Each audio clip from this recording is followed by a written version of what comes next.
안녕하세요. 32살에 회사를 다니고 있는 평범한 여자입니다. 저에게는 저보다 2살이 많은 헬스 트레이너 남친인 오빠가 있어요. 얼굴이 막 잘생긴 것은 아니어도 보면 볼수록 매력이 있는 훈훈한 외모에 운동도 좋아하고 술도 좋아하고 호탕하고 밝은 성격 때문에 주변에 참 친구가 많은 사람이었죠. 하지만 유독 여자한테는 쑥맥이었고 심지어 제가 첫 여자라고 이야기를 합니다. 처음에는 농담인 줄 알았는데 몇 번 만나보니 바로 실감을 하겠더라고요. 아마 고백도 제가 먼저 하지 않았다면 우리가 사귈 일은 없었을 것 같습니다. 그런데 저한테는 차라리 그 여자한테 숙맥이었던 그 점이 장점으로 보이더라고요.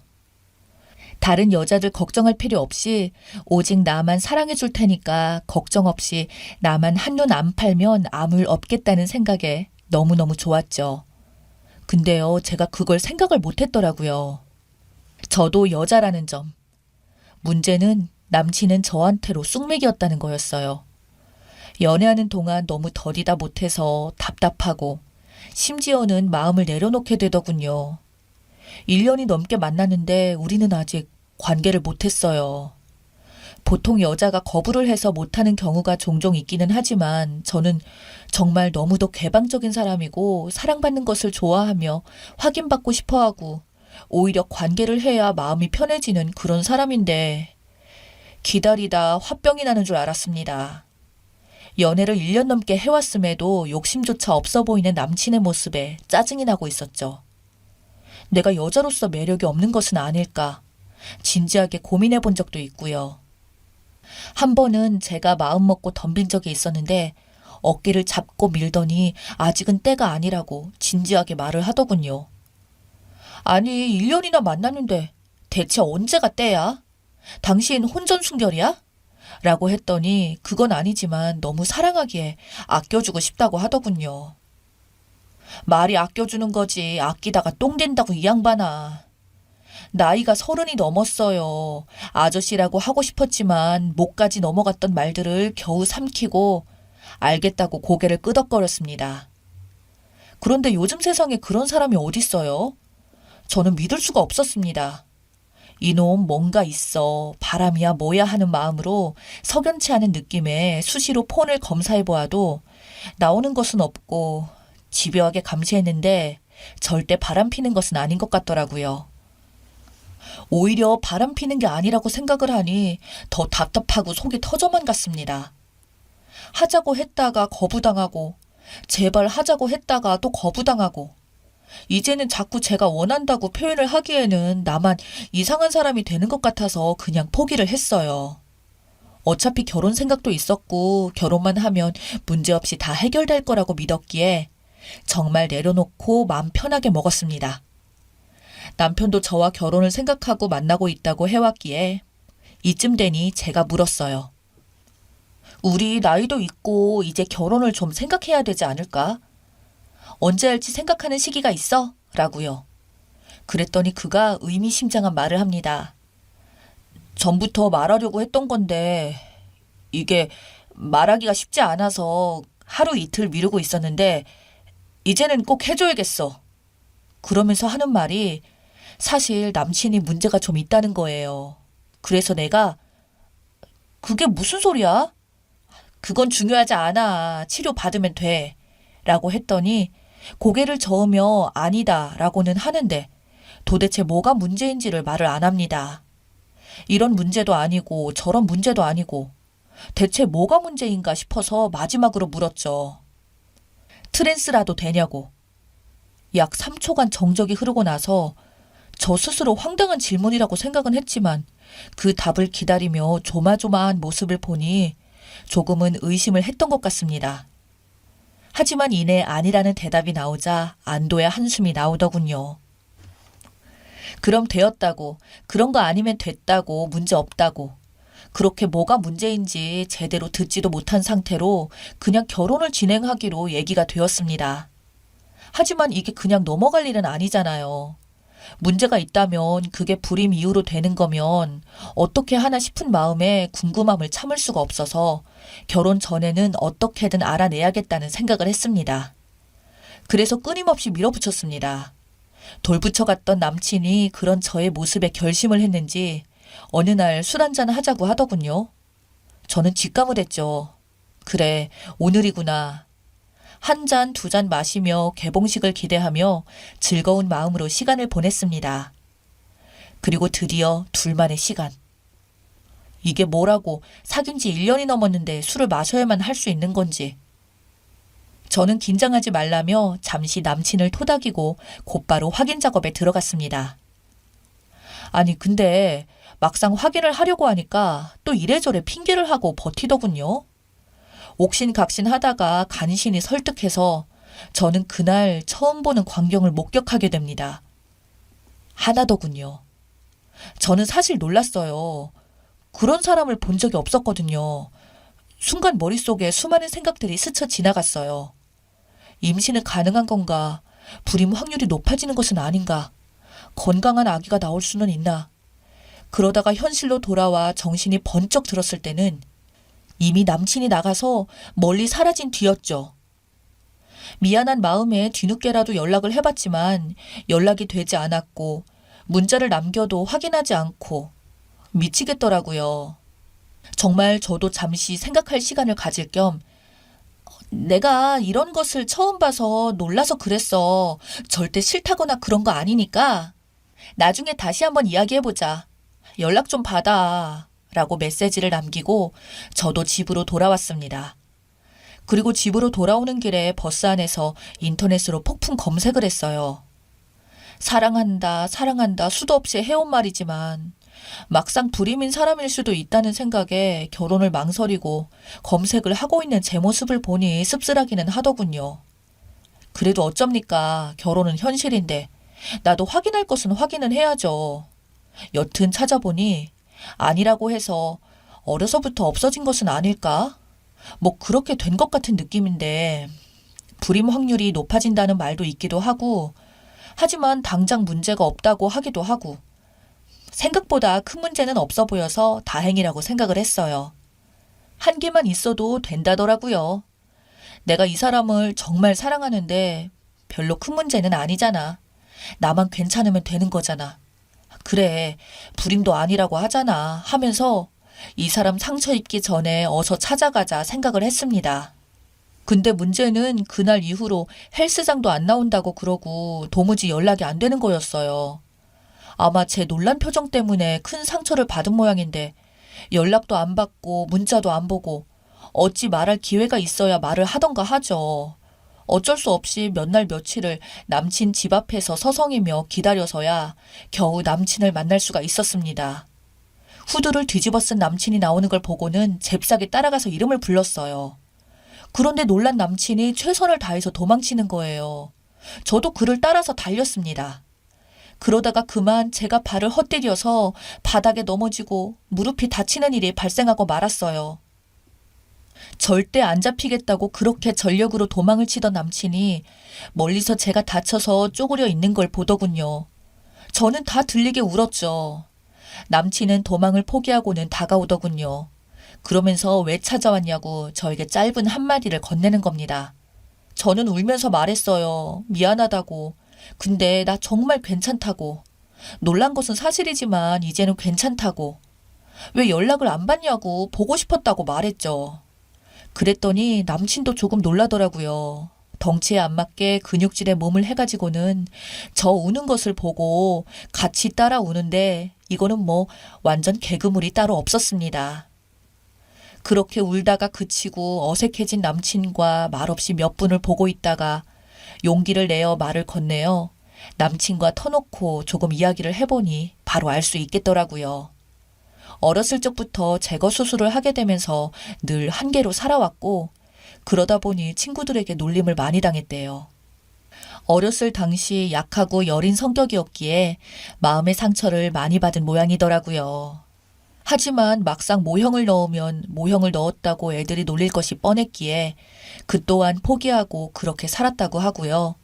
이런 콤플렉스 때문에 어려서부터 함께 이용하는 사우나나 목욕탕은 가본 적도 없고 심지어 지금 일하고 있는 헬스장에서도 마지막까지 정리하고 꼭 혼자 있을 때만 씻고 그렇게 생활을 했다고 합니다. 아마 그런 것 때문에 여자를 자연스럽게 멀리 했는지도 모르겠네요. 지금은 운동도 많이 하고 몸도 가꾸면서 성격도 변하고 밝고 활기차졌지만 20년을 넘게 가져온 콤플렉스만큼은 이겨낼 수가 없었다고 합니다. 오히려 그 콤플렉스를 다른 것으로 채우려고 병적으로 운동을 하게 된 것 같다며 그런 얘기를 해주더라고요. 듣고 있던 저는 다른 말은 다 제쳐두고 참 고생 많았겠다면서 등을 토닥여줬습니다. 그것도 모르고 저는 자꾸 들이대기만 했으니. 하지만 그렇게 피하고 말을 안 해주는데 별 수 있냐고. 궁금한데 네가 잘못했다면서 명치를 팍 치고 저희들은 깔깔대며 그날 그렇게 응어리를 풀었습니다. 웃으면서 마무리가 되었어요. 그리고 그로부터 1년이 지난 지금 남친과 저는 결혼을 앞두고 있습니다. 비록 코로나 때문에 언제 예식 날짜를 잡을 수 있을지는 알 수 없지만 적어도 이 사람과 결혼을 하겠다는 저의 의지는 확고해졌어요. 하나라서 그렇지 둘인 사람보다 훨씬 튼튼하고 좋더만요. 뭔가 부끄러운 사연이긴 했지만 한때는 치부였던 지금은 별거 아닌 이야기를 좀 해드려 봤습니다. 남친도 이제 과거에 놀림을 당해서 상처받았던 콤플렉스들을 완전히 지워내고 이겨낸 것 같더라고요. 그렇게 웃으면서 이야기할 날이 와서 너무 기쁘네요. 별거 아닌 이야기지만 끝까지 들어주셔서 감사드리고 저희들의 앞날을 축복해주세요. 잘 살겠습니다. 그리고 여러분도 행복하세요.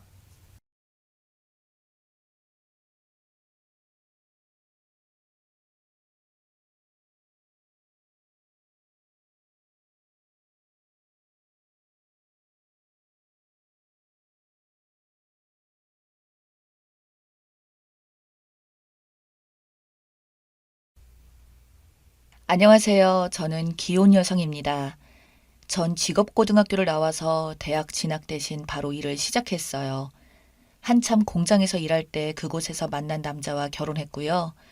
그곳 사람들이 왜 이렇게 한참 이쁘고 친구들 만날 나이에 애도 없는데 결혼을 하냐고 말렸지만 그냥 하루빨리 안정을 찾고 싶었어요. 제가 보육원 보호시설을 돌아가기엔 컸기 때문이에요. 저는 부모님이 없는 고아였습니다. 어느 정도 나이가 차니까 돈 몇 푼 쥐어주고 보호소를 나가라는 통보로 전 고시원에 살면서 고등학교를 다녔어요. 그때부터인지 정말 뼈에 사무치는 외로움이 뭔지 알겠더라고요. 제발 누가 내 곁에 있었으면 좋겠다. 먹고 사는 것보다 외로움 때문에 죽을 것 같아서 그렇게 빨리 결혼하게 되었습니다. 그게 제 인생의 실수였지만요. 연애할 때는 나밖에 없다. 열심히 일해서 좋은 가정 꾸리겠다고 약속한 그 남자는 혼인신고를 하자마자 돌변했어요. 주먹을 일삼는 건 기본이고 결혼을 하니 일하는 것도 때려치고 친구들이랑 술 마시고 밤늦게 들어왔고요. 그러다 월세까지 밀리고 보증금을 다 까먹고 나서야 남편은 정신을 차리더라고요. 이렇게 살면 안 되겠다고 일단 돈 모을 때까지 시댁에서 살자고 하는 겁니다. 저야 어쩔 수 있나요? 돈 없고 당장 살 곳도 없는데 시댁이고 뭐고 가릴 처지가 아니었습니다. 애초에 워낙 저를 안이 꼽게 보시고 부모 없고 천에 고아라서 면전에서 욕하는 시어머니는 저에게 문제가 아니었습니다. 당장 먹고 사는 거 앞날이 더 걱정이었으니까요. 저는 남편과 결혼하고 시댁에 들어가서 시집살이를 당하고 나서야 이 생각이 들더라고요. 내 팔자를 내가 꼬았구나. 고아로 자라서 사랑을 못 받으니 좋은 사람 나쁜 사람 구별 못하고 그저 사람이면 다 좋다고 졸졸 따라다니다가 결혼해서 시댁에서 개취급도 못 받는구나 라고 생각이 들었던 거죠. 그때부터 남편과 시어머니 몰래 제 통장에다가 돈을 모으기 시작했어요. 이 집안을 탈출해서 이혼하고 새 삶을 살아야겠다. 정말 정신 바짝 차리고 독립적으로 남한테 의지하지 말고 외로움을 친구 삼아 살자라고 생각했습니다. 그런데 일이 터졌어요. 시어머님이 저와 남편 몰래 노름을 하고 있었던 거였습니다. 시어머님이 어떻게 노름판에 들어가셨는지 모르겠지만 마이너스 통장에 그나마 하나 남았던 집까지 담보로 대출을 하다가 집이 법원에 넘어가 빨간 딱지가 붙고 난리가 난 겁니다. 돌아가신 시부께서 강원랜드에 온 재산을 탕진하고 알코올 중독으로 돌아가신 걸 알아서 시어머니가 그런 걸 하실 줄은 꿈에도 몰랐어요. 시어머니는 남편에게 돈 좀 있는 거 다 달라고, 급한 불이라도 꺼야겠다라면서 돈을 달라고 하자 남편은 엄마 적당히 해. 그거 중독이야. 아, 나도 도박하고 나도 빚쟁이야. 마이너스 통장에 지금 빚에 허덕여서 못 내는 이자가 얼만데 이놈의 집구석은 부모가 도움도 안 되고 아, 진짜 살기 싫다 라면서 막 화를 냈어요. 그래서 시모는 저한테 돈 모은 거 다 안다고 빨리 내놓으라고, 내가 말 안 하려고 했는데 우리 몰래 돈 모으는 거 내가 모를 줄 알았냐면서 엄청 화를 내시더라고요. 참고 참았던 저는 폭발해버렸습니다. 어머니, 부탁하시는 것도 아니고 막무가내로 달라니요. 저는 땅 파서 돈 벌었나요? 저도 매일 진땀 흘리고 사람들한테 무시받고 손목이 떨어져 나갈 듯이 일해서 번 돈이에요. 막말로 어머니, 제가 숨 쉬는 것도 보기 싫어서 저 퇴근하고 집에 오면 바락바락 소리치시고 밥도 제 것만 쏙 빼놓고 하시면서 왜 이제 와서 그러세요? 저도 너무 답답하고 지겨워서 이 집에서 더 이상 못 살겠습니다. 저도 제 인생 살고 싶어요. 정상적으로요. 라고 말하자 시어머니는 그게 무슨 말버릇이냐면서 주먹으로 치더군요. 저는 화가 나서 그 자리를 박차고 집을 나왔습니다. 너무 서럽고 제 자신이 생각해도 내가 미련하고 안쓰러워 누구한테 하소연도 못하고 세상이 원망스러워 그냥 엉엉 울기만 했어요. 저는 일하는 곳 근처에 고시원을 잡아 들어갔고 핸드폰을 꺼둔 채 거의 일주일간 죽은 사람처럼 일도 안 나가고 밥도 거의 안 먹고 앞으로 어떻게 살아가고 이혼은 어떻게 하고 이런 생각을 했습니다. 그렇게 마음에 진정시키고 정신이 조금 되자 저는 핸드폰을 다시 켰어요. 그때 시어머니와 남편에게서 온 문자와 부재중이 다다다 오더군요. 전화를 키자마자 1시간도 안 되어서 시어머니께서 전화가 왔고 저는 안 받을까 하다가 이놈의 성격 때문에 받게 되었어요. 시어머니는 제 목소리가 들리자마자 갑자기 우시면서 미안하다고, 꼭 좀 얼굴 보고 이야기하고 싶다고, 그리고 너에게 꼭 할 말이 있다고, 꼭 만나서 이야기하고 싶다면서 밤 11시가 넘는 시간에 절 불러내셨어요. 시어머니가 만나자고 한 곳이 위치는 한 번도 가본 적 없는 습하고 건물도 없고 산들 사이에 도로만 뻥 뚫려 있는 곳이었습니다. 그 근처에서 시어머니가 기다리고 있겠다고 해서 저는 그렇게 택시를 타고 그곳까지 간 후 시어머니가 계신 곳까지 걸어 올라갔어요. 제대로 된 가로등 하나 없을 정도로 으쓱하고 무서웠습니다. 그리고 저는 그곳에서 기억을 잃었습니다. 네, 제가 그곳에서 교통사고를 당한 거였어요. 정말 아무리 생각하려고 해도 기억이 안 납니다. 여튼 제가 교통사고를 당하고 병원에 실려와 혼수 상태에 빠져 있다는 걸 뒤늦게 알게 되었어요. 사고가 난 뒤 정신이 돌아왔을 때 병원에서 간호사와 의사의 소리가 들렸습니다. 아, 이게 지금 무슨 일이지? 내가 사고 난 건가? 라는 생각이 들었습니다. 간호사의 목소리를 통해서 제가 혼수 상태에 빠진 지 2주가 넘었다는 이야기를 듣게 되었고 저는 충격에 휩싸였어요. 아무리 나 여기 있어요. 나 여기 깨어 있어요. 나 살아있다니까요. 나 지금 다 들려요. 간호사쌤, 의사쌤 목소리 다 들려요. 라고 외치고 몸을 움직이려고 해도 움직여지지 않았거든요. 너무 답답하고 눈물 나고 밖에서 안을 못 보는 투명색 통 안에 갇혀서 죽어가는 사람 같았습니다. 저는 계속 꿈과 현실의 경계를 넘나들었어요. 혼수 상태에 빠져 사경을 헤맸던 것이죠. 끝없는 계단을 계속 걸어가고 누구 없어요? 라고 외치며 제발 나 좀 살려줘요. 여기 사람 있어요. 라고 외치는 꿈을 꾸다가 갑자기 간호사 선생님의 목소리가 들리면 그때 저는 다시 현실로 돌아와 또 외치고 몸을 움직이려고 했죠. 여기에 의식이 있다고 제발 나 좀 확인해달라고 속으로 외쳤지만 몸 하나 입술 하나 꿈뻑이지 않았어요. 그러니까 사람들이 볼 때는 저는 코마 상태에 빠진 식물인간이었죠.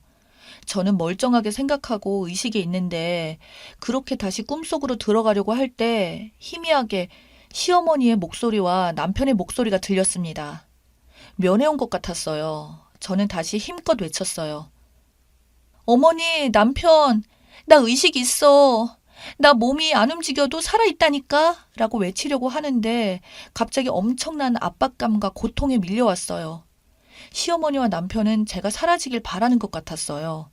숨이 막히고 죽겠다 싶을 때 저는 의식을 잃었고 다시 끔찍한 꿈속으로 빨려 들어간 거였죠. 하늘은 검정색에 바닥에는 송곳이 박혀 있고 짐승 울음소리가 들리는 곳에서 발에 피가 나도록 걷고 또 걷는 꿈을 꿨습니다. 그렇게 얼마나 걸었는지 기억도 안 날 때 갑자기 꿈속에서 의사의 목소리가 들리는 겁니다. 어? 눈동자에 반응 오는데? 눈동자랑 손가락 반응 온다.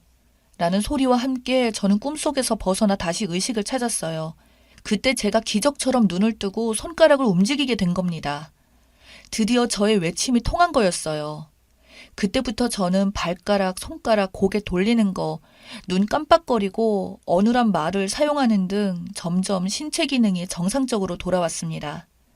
시어머니가 죽이려고 했다고 말하고 싶어도 말이 안 나왔고 몸이 말을 안 들어 답답해 미칠 지경으로 그렇게 수위를 견뎠습니다. 형사로 추정되는 분께서 저에게 와서 물어볼 때도 하고 싶은 말이 정말 많았지만 아무 말도 할 수 없었습니다. 그렇게 조금씩 말문이 트이고 앉을 수 있게 되자 저는 의사 선생님과 간호사 선생님을 붙잡고 엉엉 울었어요. 제발 나 좀 살려주세요. 저 다 들었어요. 혼수 상태에 빠져 있을 때 저 정신은 멀쩡했다고요. 간호사쌤이랑 의사쌤이 말씀하시는 것도 다 들었고 저 담당 간호사분이 성이 최 씨라는 것도 기억해요. 저희 남편이랑 어머님이 저 한번 면회 온 적 있었죠. 저 그때부터 그 이후부터 상태 계속 안 좋았고 그때 어머님이 그랬어요. 제발 저 좀 살려주세요. 저 진짜 다 기억한다고요. 라고 울부짖었어요. 정말 사람들이 내 말을 안 믿어줄 것 같아서 온갖 힘을 다해 소리쳤습니다. 의사 선생님과 간호사 선생님은 진정하라고 이렇게 힘쓰다가 다시 몸 상태 안 좋아진다고 지금은 무리하면 절대 안 되는 상황이라고 하며 저를 진정시켰고 제가 진정이 되자 저는 너무나 충격적인 이야기를 듣고 말았습니다. 그날 제가 교통사고 당한 이유를 도저히 믿고 싶지 않은 일어나서는 안 되는 이야기를요. 도박 빚에 허덕이던 시모와 남편은 저를 사고 내고 보험금을 받으려고 했더군요. 그러니까 차근차근 이야기하자면 남편이 노름하면서 만난 사람들 중 보험 사기 같은 걸 해서 돈을 꽤 모은 사람이 있었다는 것을 알게 된 남편은 그걸 시모에게 말해서 시모와 남편이 저를 대상으로 그 짓을 꾸민 거였어요. 저에게서 나온 돈을 일정 부분을 그 보험 사기 일당에게 넘겨주는 조건으로 남편 지인이라는 사람들이 차로 저를 친 거고 시어머니와 남편이 그 장소까지 저를 유인한 거였습니다. 정말 상상도 못했던 충격이었어요. 그깟 돈 몇 푼 때문에 사람 목숨을 그렇게 쉽게 앗아가려고 하더니 치가 떨리고 분노가 올라왔어요. 당장 찾아가 따지고 싶었는데 혼수 상태에 빠져 있는 동안 근육이 다 빠져서 혼자서 걸을 수도 없는 상태였습니다.